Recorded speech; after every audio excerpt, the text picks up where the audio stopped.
Welcome to my day of family. आज की story है डेविल से शादी एपिसोड 63 टू 67। एपिसोड 63। साथ में नहाना। कोमल का हाल पूछने के लिए राजवीर ने भेजा इश्की को उसके पास। उसी बीच राजवीर ने समर से पूछा गौतम रंधावा की इंफॉर्मेशन के बारे में। दूसरी तरफ इश्की और राजवीर के बीच हुई थोड़ी सी प्यार भरी नोकझोंक। अब आगे। सुबह का वक्त। इश्की आज राजवीर से पहले उठ गई थी। वो राजवीर की तरफ देखने लगी जो उसे टाइट से पकड़कर सो रहा था। इश्की बहुत प्यार से राजवीर को देख रही थी क्योंकि राजवीर बहुत ही प्यारा लग रहा था। इश्की थोड़ी देर राजवीर को ऐसे ही देखती रही और फिर खुद को राजवीर से छुड़ाने की कोशिश करने लगी।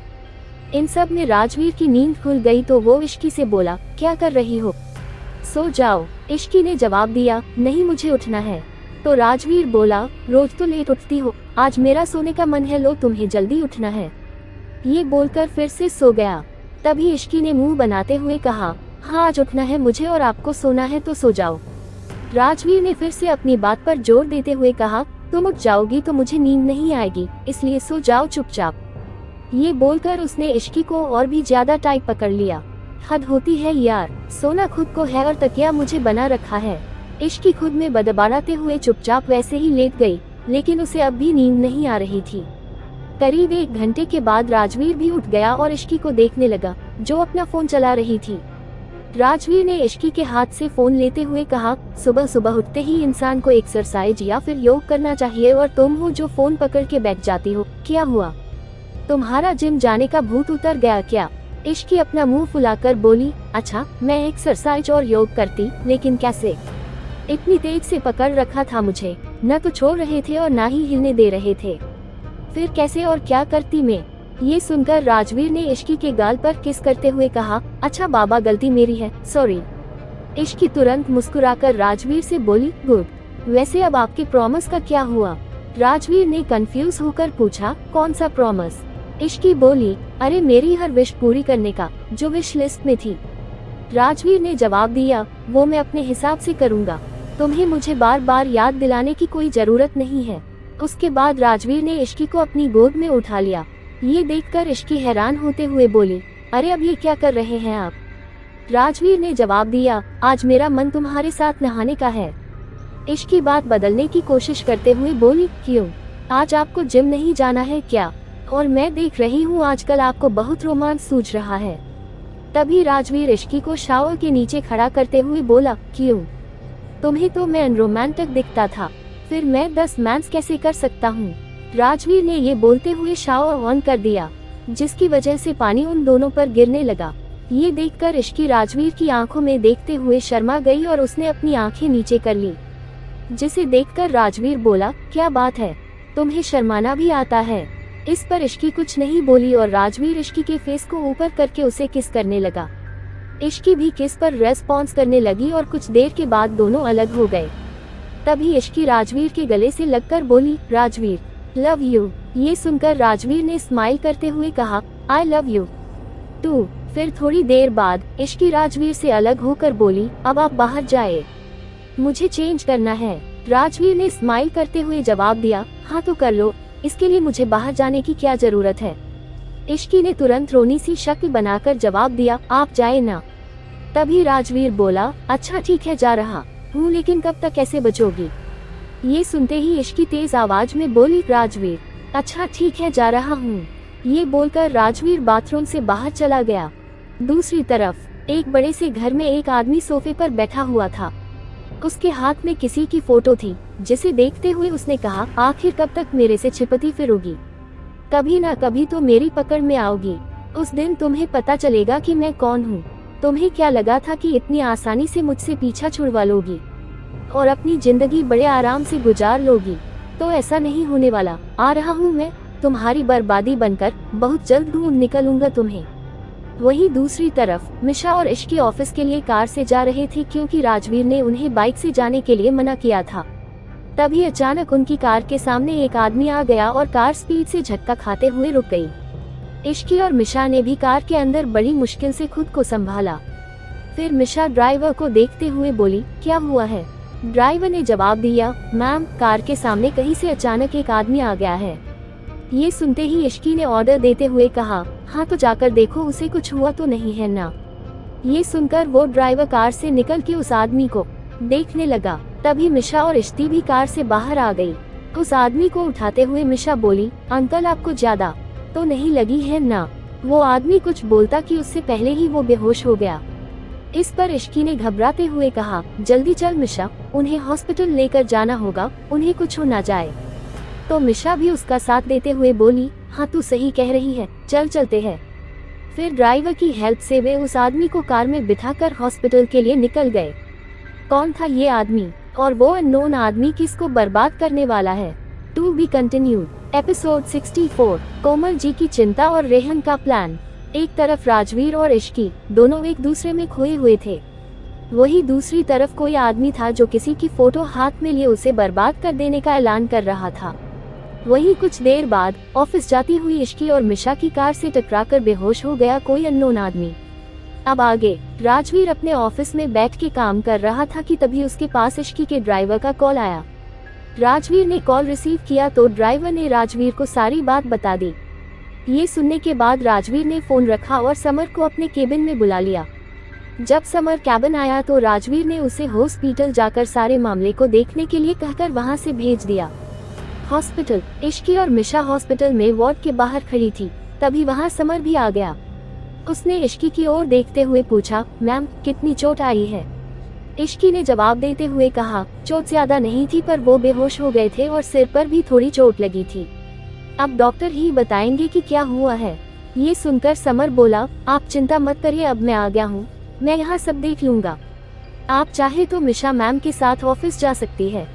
तभी मिशा ने जवाब दिया, उन्हें होश आने दो, फिर हम चले जाएंगे। समर बोला, ओके मैम। फिर थोड़ी देर बाद डॉक्टर बाहर आए और बोले, उनके सिर पर चोट आई है। दिखने में तो वो छोटी सी थी, पर उससे उनके सिर की एक नस दब गई है, जिससे कुछ समय के लिए उनकी याददाश्त चली गई है। अब उन्हें कुछ भी याद नहीं है, ये भी नहीं कि वो कौन है और कहाँ रहते हैं। ये सुनकर इश्की ने हैरान होकर पूछा, व्हाट? अब हम उनके परिवार को कहाँ ढूंढे? समर तुरंत बोला, इट्स ओके मैम, मैं पता करता हूँ कि वो कौन है। इतना बोलकर समर ने वहाँ से अलग जाकर किसी को कॉल किया और कुछ इंस्ट्रक्शन दिए।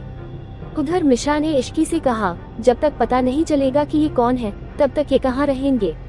इश्की ने कुछ सोचकर बोला, एक काम करते हैं, हम इन्हें घर लेकर चलते हैं, जब इनकी फैमिली का पता चलेगा तब उन्हें इन्फॉर्म कर देंगे। मिशा ने भी सोचते हुए जवाब दिया, हाँ तू ठीक कह रही है, और वैसे भी ये सब हमारी कार से ही हुआ है, हमें इतना तो करना ही चाहिए। तभी इश्की का फोन रिंग हुआ और उसने देखा तो रेहान कॉल कर रहा था। ये देख इश्की ने मिशा से दूर जाकर कॉल रिसीव करते हुए कहा, हाँ बोलो। रेहान ने तुरंत सवाल किया, कहाँ हो तुम दोनों? तुम भूल गए आज हमें अपने प्लान को एग्जीक्यूट करना था, पर तुम्हारा तो कुछ पता ही नहीं है। यहाँ पर मैंने सारी तैयारी करी ली है और ऑफिस के सामने वाली बिल्डिंग पर भी चढ़ कर खड़ा हूँ। मैंने तो लोगों को पैसे देकर भीड़ भी जमा कर ली है। ये सुनकर इश्की अपने दांत पीसते हुए बोली, व्हाट? तुम ये सब ड्रामा ऑफिस के सामने करने वाले हो? अगर राजवीर को पता चला ना तो वो तुम्हें सच में जिंदा जला देंगे। रेहान ने जवाब दिया, तो और कहाँ जाऊँ? इश्की बोली, ऑफिस से दूर जाओ, मैं मिशा को कैसे भी वहाँ ले आऊंगी। और इतना बोलकर उसने फोन रख दिया। इश्की वापस मिशा के पास आई जो डॉक्टर से कुछ बात कर रही थी।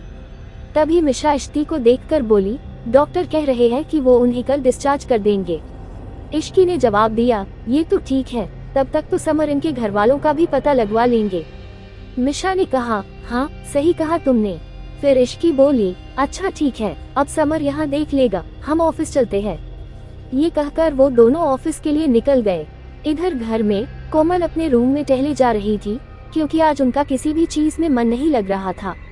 यूं ही टहलते हुए वो खुद से बोली, ऐसा क्यों लग रहा है जैसे कुछ बहुत ही गलत होने वाला है? ऐसा लग रहा है जैसे मेरे बच्चे मुझसे दूर। कोमल ये बोलते बोलते रुक गई और फिर उसने घबराते हुए कहा, नहीं नहीं, ऐसा कभी नहीं होगा, कभी भी नहीं। अर्नव है ना, वो कभी ऐसा नहीं होने देंगे। उन्होंने पहले भी मुझे बचाया था और अब भी बचा लेंगे। मेरे बच्चे कभी मुझसे दूर नहीं जाएंगे। अब कुछ गलत नहीं होगा, जितना होना था हो चुका है, अब कुछ नहीं होगा। कोमल खुद में बड़बड़ा ही रही थी कि तभी दादी रूम में आते हुए बोली, कोमल तुम ज्यादा सोच रही हो, क्यों अपने पुराने डर को फिर से हावी होने दे रही हो?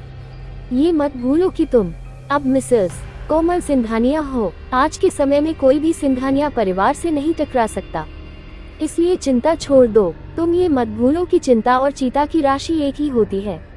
ये सुन कोमल ने जवाब दिया, माँ भूल ही तो गई थी, लेकिन वो फिर से आ गया है। मुझे तो लगा था कि वो मर चुका है, लेकिन वो जिंदा है और एक बार फिर से मेरे सामने आ गया।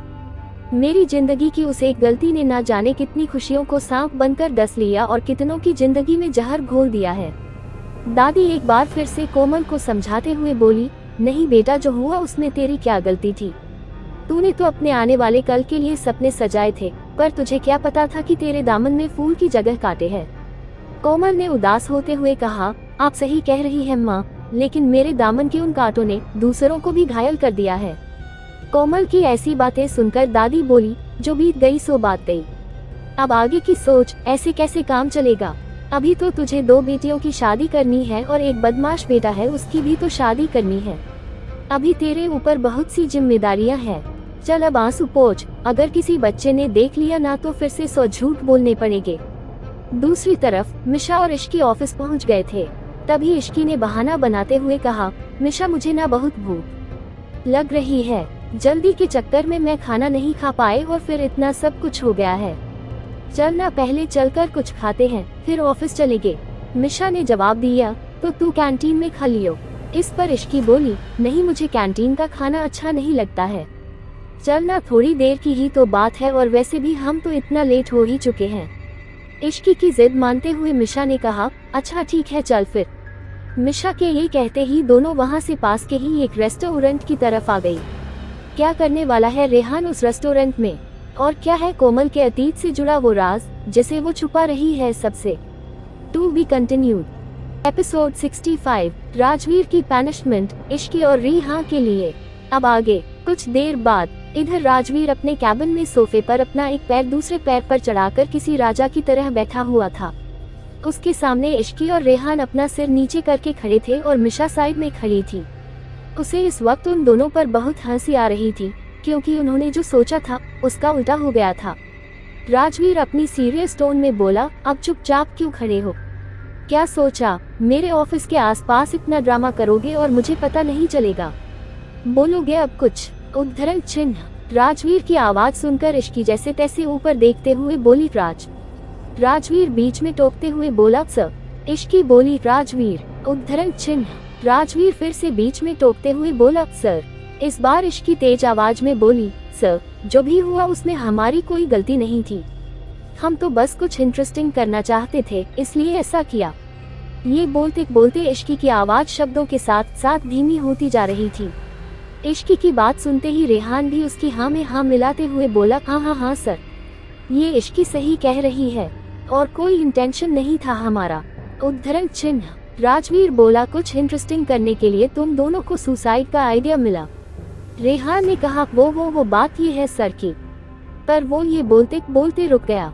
राजवीर रेहान की बात को पूरी करते हुए बोला कि तुम मिशा को पसंद करते हो और उसके बार मना करने के बाद सोचा क्यों ना एक बार कुछ फिल्मी ट्राई किया जाए।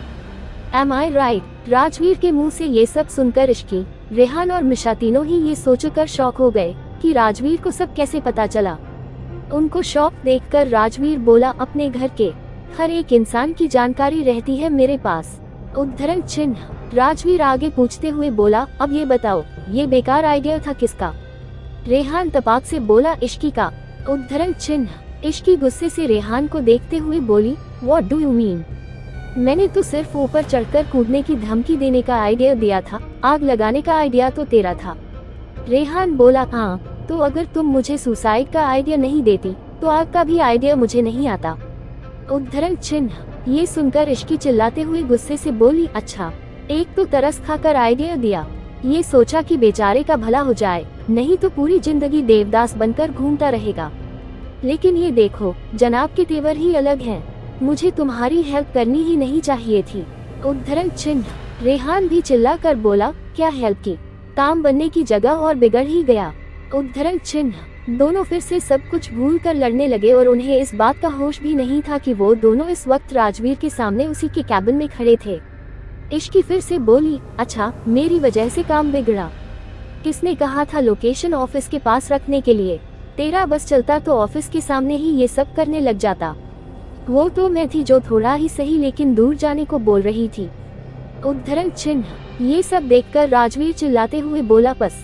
राजवीर गुस्से से आगे बोला, तुम दोनों ये भूल गए हो क्या कि ये ऑफिस है, वो भी मेरा, राजवीर सिंघानिया का, जिसे तुम दोनों ने चिड़ियाघर बना दिया है। अब मुझे नहीं जानना कि गलती किसकी थी और किसकी नहीं, क्योंकि सजा अब तुम दोनों को मिलेगी। उद्धरण चिन्ह।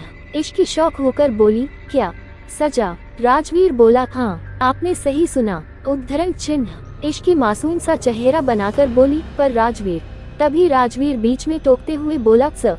इश्की बोली, सर प्लीज छोड़ दीजिए, आगे से ऐसा कुछ नहीं होगा, आई प्रॉमिस। राजवीर इश्की की बातों को इग्नोर करते हुए बोला, आज से तुम दोनों एक वीक तक 2 घंटे ओवरटाइम करोगे, और वैसे भी मैंने तुम दोनों की रिपोर्ट देखी है। ऐसा लगता है जैसे काम सीखने नहीं बल्कि बिगाड़ने आए हो। उद्धरण चिन्ह। राजवीर आगे बोला, अब जाओ और काम स्टार्ट करो। लकड़ियाँ खड़ी थी और उससे थोड़ा आगे एक सेल्फी स्टैंड था जिसमें उसका फोन रखा था। उसके फोन में सोशल मीडिया लाइव चल रहा था। फिर रेहान को जैसे ही इश्की की तरफ से सिग्नल मिला उसने अपनी एक्टिंग स्टार्ट कर दी। रेहान माइक में मिशा को देखते हुए बोला, मिशा मुझे पता है कि तुम आ गई हो। मैं बस आज आखिरी बार तुमसे पूछना चाहता हूँ कि तुम मुझे एक्सेप्ट करोगी कि नहीं। अगर तुम्हारा जवाब हाँ हुआ तो मेरे 10 गिनने तक तुम ऊपर आ जाना, और अगर न हुआ तो मैं आज खुद को आग लगा लूंगा। ये सुनने के बाद वहाँ खड़े सभी लोग मिशा को ऊपर जाने को बोलने लगे। मिशा को कुछ समझ नहीं आ रहा था। इश्की भी उसे जवाब देने को कह रही थी। इतने में ही रेहान ने अपनी काउंटिंग स्टार्ट कर दी। ये सब देखकर मिशा डर गई और थोड़ी देर रुकने के बाद वो ऊपर की तरफ भागने लगी। मिशा जैसे ही ऊपर आई तो उसने देखा कि जहाँ रेहान ने आग लगाई थी वो वहाँ से बहुत दूर खड़ा था। मिशा को समझ आ गया कि ये सब एक ड्रामा था। मिशा कुछ करती इससे पहले ही राजवीर के गार्ड आकर भीड़ को खाली करवाने लगे और उन तीनों को राजवीर के पास ले आए। Flashback and. इतना बोलकर उसने दोनों को ऑफिस से बाहर कर दिया। इस वक्त ऑफिस में राजवीर के साथ सिर्फ मिशा थी। फिर वो जैसे ही जाने को हुई तो राजवीर ने उसे रुकने को बोला। बाहर इश्की और रेहान एक दूसरे को गुस्से से देख रहे थे। इश्की बोली, एक काम भी ढंग से नहीं होता है न तुमसे। मैं मिशा को वहाँ ले आई थी लेकिन नहीं, जनाब को तो अपने फैंस की पड़ी हुई थी। किसने कहा था सोशल मीडिया पर लाइव जाने को? रेहान बोला, मुझे लगा ऐसा करने से मिशा पर प्रेशर आएगा। इश्की चिढ़ते हुए बोली, प्रेशर तो आ ही गया लेकिन मिशा पर नहीं, हम पर। तुम्हें क्या लगा था लाइव आ जाओगी तो राजवीर को पता नहीं चलेगा कि उनके ऑफिस के आसपास क्या हो रहा है। फ्लैशबैक। इश्की मिशा को पास के एक रेस्टोरेंट की तरफ लेकर जा रही थी कि तभी उन्हें एक जगह से बहुत से लोगों के चिल्लाने की आवाज आई। जब मिशा ने उस तरफ देखा तो शॉक रह गई, क्योंकि ऊपर बिल्डिंग पर रेहान खड़ा था और उसके हाथ में एक माइक था। वहीं सामने कुछ। एपिसोड 66। राजवीर का गुस्सा। अब आगे। इश्की और रेहान उदास होकर कैंटीन में बैठे थे कि तभी उनके पास मिशा आई और बैठते हुए बोली, तो मजा आया डांट खाकर। उसकी बात पर दोनों में से कोई कुछ नहीं बोला। फिर मिशा थोड़ा रुककर रेहान से बोली, अब ये बचकानी हरकतें छोड़ो और मुझे डेट पर लेकर चलो। उद्धरण चिन्ह। ये सुनते ही रेहान और इश्की दोनों ही मिशा को देखने लगे। रेहान को तो लग रहा था कि वो कोई सपना देख रहा था। वो बोला, क्या डेट? इसका मतलब तुम मुझे एक्सेप्ट कर रही हो? मिशा रेहान की तरफ देखकर बोली, मैंने अभी सिर्फ डेट पर ले जाने को कहा है, एक्सेप्ट करने की बात नहीं की। पहले मैं तुम्हें अच्छे से जानना चाहती हूँ। अगर तुम मुझे सच में पसंद आए तो मेरी तरफ से हाँ होगी। रेहान खुशी से बोला, ठीक है, मुझे कोई दिक्कत नहीं है, तुम जैसा ठीक समझो। उद्धरण चिन्ह। इश्की रेहान से बोली, ठीक है, फिर इसी खुशी में जाओ और हम दोनों के लिए कुछ लेकर आओ। उद्धरण चिन्ह। रेहान खुशी से मिशा को देखते हुए बोला, तुम भी क्या याद रखोगी इश्की, आज मैं तुम्हारे लिए भी कुछ लेकर आता हूँ। और इतना कहकर रेहान वहाँ से चला गया। उसके जाते ही इश्की मिशा की तरफ देखकर बोली, अचानक ये हृदय परिवर्तन कैसे? उद्धरण चिन्ह। मिशा आराम से बोली, भाई ने समझाया तो मैंने सोचा क्यों ना एक मौका देकर देखूं। ये सुनकर इश्की नाटक करते हुए बोली, मतलब मैं इतने दिनों से कह रही थी तो उसका कोई मतलब नहीं था, और तुम्हारे भाई ने एक बार क्या कहा तू तुरंत मान गई। वाह रे दोस्ती। मिशा इश्की को घूरते हुए बोली, ठीक है, अब ज्यादा नौटंकी मत कर। जो तुम दोनों ने आज किया है, मैं चाहती तो उसके लिए गुस्सा भी हो सकती थी, लेकिन मैं नहीं हुई। तुझे तो इस बात की खुशी मनानी चाहिए। इश्की नकली हंसी हंसते हुए बोली, ठीक है यार, खत्म करते हैं इन बातों को। तभी रेहान कुछ स्नैक्स लेकर आ गया और तीनों बैठकर खाने लगे। शाम के वक्त राजवीर अपने कैबिन में बैठा था और समर खड़े होकर उसे उस आदमी के बारे में बता रहा था जिसका एक्सीडेंट इश्की और मिशा की कार से हुआ था। समर बोला, सर सुबह मैंने उस आदमी का चेहरा नहीं देखा था और बाद में जब देखा तो देखते ही उसे पहचान गया। वो कोई और नहीं बल्कि गौतम रंधावा था। उद्धरण चिन्ह। समर के मुंह से ये नाम सुनकर राजवीर कुछ सोचने लगा, फिर बोला, उसकी फैमिली तो नहीं है। समर बोला, सर उसके बारे में जैसी इन्फॉर्मेशन पहले मिली थी अभी भी वैसी ही है। फिर समर रुककर बोला, मिशा मैम और इश्की मैम जब तक उनकी फैमिली का पता न चल जाए तब तक उन्हें अपने साथ घर में रखने की बात कर रही थी, पर अब तो उनकी कोई फैमिली ही नहीं है।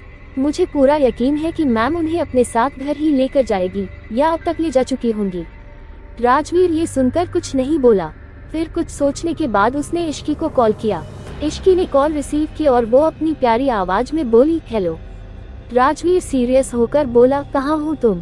तुम्हें आज ओवरटाइम करना था। इश्की ने कहा, वो अभी तो मैं घर आ रही हूँ पर कल से पक्का ओवरटाइम कर लूंगी। वो क्या है, आज सुबह हमारी कार से किसी का एक्सीडेंट हो गया था और उनकी याददाश्त चली गई। उनकी कोई फैमिली भी नहीं है, इसलिए जब तक वो पूरी तरह से ठीक नहीं हो जाते तब तक के लिए मैं और मिशा उन्हें घर ले आए हैं। राजवीर गुस्से में इश्की से बोला, तुम उन्हें घर क्यों लेकर गई और मुझसे एक बार पूछा क्यों नहीं? ये पहली बार था जब राजवीर ने इतने गुस्से में इश्की से कुछ बोला था। इश्की राजवीर के गुस्से को देखकर हकलाते हुए बोली, वो उनकी हालत ठीक नहीं थी तो? तभी राजवीर उसकी बात को बीच में काटते हुए बोला, हालत ठीक नहीं थी तो हॉस्पिटल में रहने देती, घर क्यों लेकर गई? ये सुनकर इश्की बहुत ज्यादा डर गई। वो कुछ कहती उससे पहले ही राजवीर ने कॉल कट कर दी और अपना कोट लेकर बाहर जाने लगा। इधर घर पर इश्की को डरा देखकर मिशा ने उससे पूछा तो इश्की ने उसे सारी बात बता दी। ये सुनने के बाद मिशा को भी डर लगने लगा। तभी वहाँ पर कोमल आई और उन दोनों को ऐसे देखकर बोली, क्या हुआ? तुम दोनों ऐसे यहाँ क्यों खड़े हो? और मैंने सुना है कि तुम अपने साथ किसी को लेकर आई हो, कौन है वो? कोमल की बात सुनकर मिशा ने उन्हें आज जो भी हुआ वो सब बता दिया। सब सुनकर कोमल रूम में गई और जैसे ही उन्होंने सामने वाले आदमी को देखा तो डर से कांपने लगी। तभी अर्नब भी रूम में आए और वो भी उस आदमी को देखकर शॉक रह गए। वो उस आदमी को देखकर जोर से चिल्लाते हुए बोले, तुम्हारी हिम्मत कैसे हुई मेरे घर में आने की? उनकी ये बात सुनकर मिशा और इश्की दोनों ही डर गई। उस आदमी को देखकर सभी लोगों का ऐसे रिएक्ट करना उन्हें समझ नहीं आ रहा था। तभी मिशा हिम्मत करके बोली, डैड उन्हें मैं लेकर आई हूँ। जैसे ही मिशा ये बोली वैसे ही उसके गाल पर एक जोर का थप्पड़ पड़ा। ये देखकर सभी लोग शॉक हो गए क्योंकि वो थप्पड़ मिशा को कोमल ने मारा था। कोमल मिशा की बाजू पकड़ करके उसे रूम से बाहर लेकर गई और उससे बोली, तू पागल हो गई है मिशा, क्यों लेकर आई तू उसे? उद्धरण चिन्ह। कोमल ये सब बोलते बोलते पैनिक करने लगी और बेहोश हो गई। राजवीर जल्दी में घर के अंदर आ रहा था इसलिए उसने भी ये सब देख लिया। वो कोमल की तरफ भागकर आया और उन्हें गोद में उठाकर मिशा को डॉक्टर को बुलाने के लिए बोला। कुछ देर बाद सभी लोग कोमल के रूम में थे। राजवीर भी वहाँ मौजूद था और इश्की डर भरी नजरों से राजवीर को देख रही थी। उसके फेस के एक्सप्रेशन से कुछ समझ नहीं आ रहा था। तभी डॉक्टर कोमल को चेक करके कुछ इंटरैक्शंस देकर वहाँ से चली गई। राजवीर अपने रूम में जाकर सोफे पर आंख बंद करके बैठ गया। उसे समझ नहीं आ रहा था कि ये सब क्या हो रहा है और इसे कैसे ठीक करे। तभी इश्की रूम में आई और राजवीर के पास जाकर धीरे से बोली, आई एम सॉरी, मुझे पता नहीं था कि ये सब होगा। उद्धरण चिन्ह। इश्की की आवाज सुनकर राजवीर ने अपनी आंख खोलकर उसे देखा। इस वक्त इश्की की आंखें नम थीं और एक दो बूंद आंसू गिर भी चुके थे। ये देखकर राजवीर ने इश्की का हाथ पकड़कर उसे अपनी गोद में बिठाया और उसके आंसुओं को पोंछकर प्यार से बोला, कुछ करने से पहले एक बार बता दिया करो मुझे, एटलीस्ट मैं तुम्हें बता दूंगा कि वो सही है या गलत है। देखा आज तुमने क्या किया, तुम दोनों की एक गलती की वजह से मिसेस सिंघानिया की क्या हालत हो गई है। इश्की राजवीर से बोली, पर हमें पता नहीं था, आंटी ने ऐसे क्यों रिएक्ट किया, कौन है वो आदमी? राजवीर बोला, ये बात तो अभी मुझे भी नहीं पता। उद्धरण चिन्ह। राजवीर ने ये बोलकर इश्की को गले से लगा लिया। To be continued. Episode 67। Ishqi को फीवर आना और राजवीर की कैद। अब आगे। इधर कोमल के होश में आने के बाद अर्नब उसे देखते हुए बोला, कोमल, आपको मिशा को थप्पड़ नहीं मरना चाहिए था, उसे थोड़ी ना सच का पता है, वो तो सिर्फ एक अच्छा काम कर रही थी। उद्धरण चिन्ह। कोमल डरते हुए बोली, लेकिन वो ऐसे ही किसी को भी घर लेकर आ जाएगी क्या? उसे नहीं पता वो आदमी कितना खतरनाक है। अर्नब बोले, आप डरिए मत, उसे कुछ भी याद नहीं है और जब तक उसे याद आएगा हम उसे इस घर से दूर भेज देंगे। इधर इश्की राजवीर की गोद में ही सो गई थी तो राजवीर ने उसे उठाकर बेड पर आराम से सुला दिया और खुद स्टडी रूम में आ गया। इसके बाद उसने समर को कॉल करके बोला, मिसेस सिंघानिया के 20 साल पहले की इन्फॉर्मेशन निकालो। उन्होंने कहाँ से पढ़ाई की है, उनके दोस्त कौन थे, परिवार कौन था, सब। उद्धरण चिन्ह। समर बोला, ओके सर, बट इतनी पुरानी इन्फॉर्मेशन को निकालने के लिए थोड़ा सा टाइम लग सकता है। राजवीर बोला, टेक योर टाइम बट कोशिश करो कि ये काम जल्दी हो and try to find out कि गौतम रंधावा से क्या लेना देना है। समर बोला, ऑक्सर मैं ट्राई करता हूँ। थोड़ी देर काम करने के बाद राजवीर ने वापस अपने रूम में आकर देखा तो इश्की नींद में कुछ बेचैन सी लग रही थी। राजवीर जल्दी से इश्की के पास आया और जैसे ही उसे टच किया तो शॉक रह गया, क्योंकि इस वक्त इश्की का शरीर आग की तरह तप रहा था। राजवीर खुद से बोला, इतना तेज फीवर कैसे हो गया? अभी तो ठीक थी। वो इश्की की हालत देखकर परेशान हो गया और जल्दी से डॉक्टर को कॉल किया। फिर ठंडा पानी लेकर इश्की के सिर पर पट्टी करने लगा। थोड़ी देर बाद एक हेल्पर डॉक्टर को राजवीर के रूम में लेकर आया। राजवीर ने उसे इश्की को चेक करने को कहा तो डॉक्टर ने इश्की को एग्जामिन किया और एक इंजेक्शन लगाया। फिर राजवीर से बोला, सर इन्हें वायरल हुआ है, मैंने इंजेक्शन दिया है, इससे इनका फीवर कम हो जाएगा और शायद 2 दिन तक फीवर आता रहेगा, इससे ज्यादा दिन भी रह सकता है। मैंने इनके ब्लड का सैंपल ले लिया है, अगर कोई और रीजन हुआ तो रिपोर्ट आने के बाद पता चलेगा। उद्धरण चिन्ह। डॉक्टर की बात पर राजवीर ने हाँ कहा और डॉक्टर वहाँ से चला गया। राजवीर इश्की के पास बैठकर उसके सिर को सहलाने लगा, फिर प्यार से उसके फोरहेड पर किस किया। आज पूरी रात राजवीर सोया नहीं था, बल्कि इश्की को ही प्यार से देखे जा रहा था। बीच बीच में उसका टेम्परेचर भी चेक कर रहा था। सुबह का वक्त इश्की की जब आंख खुली तो उसके सिर के साथ ही पूरी बॉडी में दर्द हो रहा था। उसे ऐसा लग रहा था कि उसमें ताकत ही नहीं बची। इश्की उठकर बैठ गई पर उसे चक्कर आने लगा तो उसने अपना सिर पकड़ लिया। तभी राजवीर बाथरूम से बाहर आया और उसने इश्की को देखा जो कि अपना सिर पकड़े बैठी थी। राजवीर जल्दी से उसके पास आते हुए बोला, क्या हुआ इश्की, सिर में दर्द हो रहा है क्या? इश्की मासूम सी शक्ल बनाकर बोली, हाँ और पूरे शरीर में भी, और मैं जैसे ही बैठी वैसे ही चक्कर भी आने लगे। राजवीर प्यार से इश्की को सुलाते हुए बोला, तो तुम बैठी क्यों, लेट जाओ, तुम्हें रात को फीवर आ गया था इसलिए वीकनेस लग रही होगी। ये सुनकर इश्की खुद की तारीफ करते हुए बोली, फीवर, लेकिन आज तक मुझे ऐसे कभी फीवर नहीं आया। इवन आश्रम में भी बहुत से बच्चे बीमार पड़ते थे, लेकिन मैं कभी बीमार नहीं पड़ी। उद्धरण चिन्ह।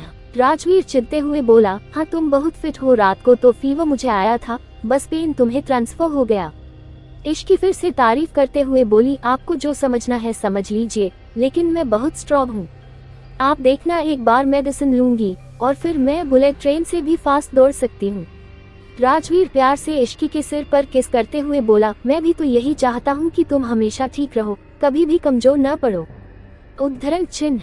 इश्की रोनी सी शक्ल बनाकर बोली, अच्छा ठीक है, मुझे बाथरूम जाना है और मैं उठ नहीं पा रही हूँ, मुझे चक्कर आ रहे हैं।